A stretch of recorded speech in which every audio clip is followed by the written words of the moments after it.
सभी भक्तों को राधे राधे। आज मैं आपको कामिका एकादशी का महात्म्य श्रवण कराऊंगी। भगवान ने स्वयं बताया है कि अध्यात्म विद्या से जो पुण्य मनुष्य को प्राप्त होता है उससे अधिक पुण्य जो कामिका एकादशी के व्रत से मिल जाता है।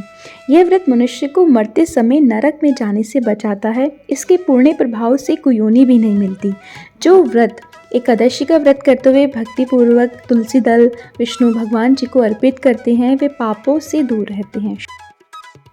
और श्री विष्णु भगवान रत्न मोती मणि आदि आभूषणों से इतने प्रसन्न नहीं होते जितने तुलसी दल से हो जाते हैं। तुलसी दल पूजन का फल 4 भार चांदी और 1 भार स्वर्ण के दान के बराबर माना गया है। ब्रह्मा जी बोले, हे नारद, मैं स्वयं भगवान की अति प्रिय तुलसी को सदैव नमस्कार करता हूँ। तुलसी को सींचने से मनुष्य की सब यातनाएं नष्ट हो जाती हैं। तुलसी के दर्शन मात्र से मानव के सभी पापों का विनाश हो जाता है और शरीर से तुलसी के स्पर्श मात्र से ही मनुष्य शुद्ध हो जाता है। तुलसी जल के स्नान से प्राणी की समस्त बाधाएं और यातनाएं समाप्त हो जाती हैं। जो श्रद्धापूर्वक भगवान के चरणों में तुलसी जी को अर्पण करते हैं वे भवसागर से मुक्त हो जाते हैं। कामिका एकादशी को रात्रि जागरण व दीप दान करने वालों को प्राप्त पुण्य का वर्णन करने में स्वयं चित्रगुप्त भी असमर्थ हैं।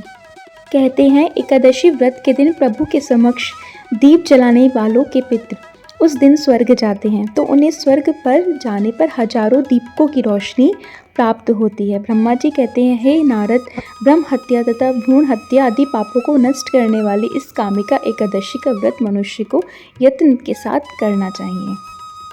कहते हैं, कामिका एकादशी के व्रत के महात्म्य को श्रद्धा से पढ़ने व सुनने वाला मनुष्य सब पापों से छूटकर विष्णु लोक को जाता है।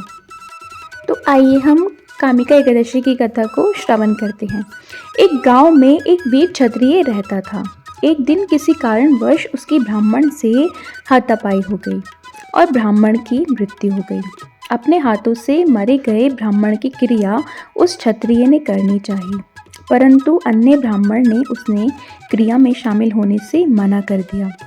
ब्राह्मणों ने बताया कि तुम पर ब्रह्म हत्या का दोष है, पहले प्रायश्चित करो, फिर इस पाप से मुक्त होकर हम तुम्हारे घर आएंगे और भोजन करेंगे। इस पर क्षत्रिय ने पूछा कि मैं इस पाप से कैसे मुक्त हो सकता हूँ, कृपया कोई उपाय है तो वह बताइए।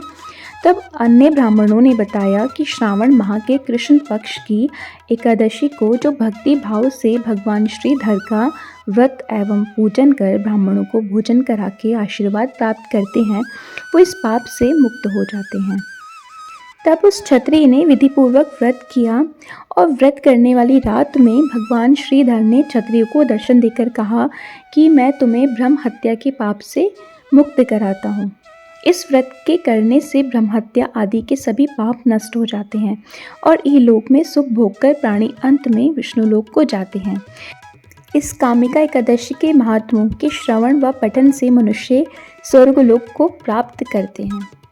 तो यह थी सुंदर कथा कामिका एकादशी की।